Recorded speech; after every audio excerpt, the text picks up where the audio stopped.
Alright, it certainly has been a little while since I've put out a cooking video. Now, I've posted some videos about making pizza, raviolis, donuts, and I always wondered how I would do it making bread. Well, turns out pretty good. Today's recipe is going to be more of a sweet bread, so hope you enjoy it. As for the yeast, you know what, it's like every other recipe. 1 cup of very warm water, 1 teaspoon of sugar, and 1 yeast packet. Now, I always add it on top and let it kind of sit there, but I've seen some stuff where you can mix it, so try both ways.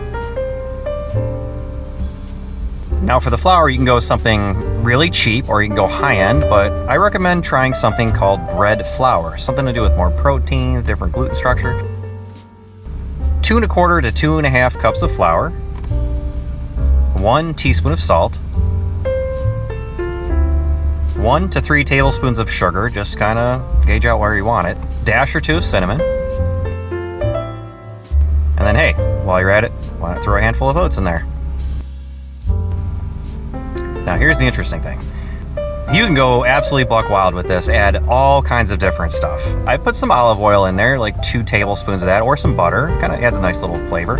You can also go with allspice, nutmeg, pumpkin spice, flaxseed, onion or garlic powder. And you know what, guys? Girls love cheese, so yeah, you might want to put that in there.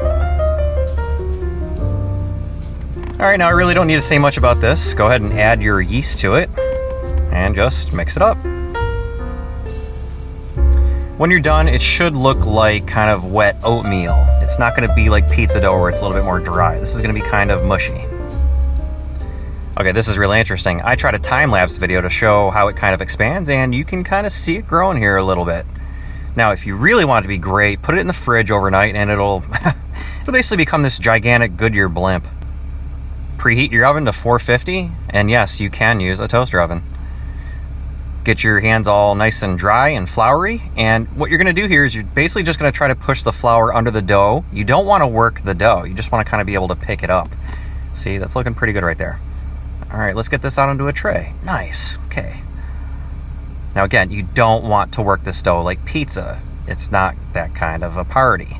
You're just gonna wanna, assemble it in the middle of the pan. Now here's what's really interesting. Ready for some movie magic? Bloop!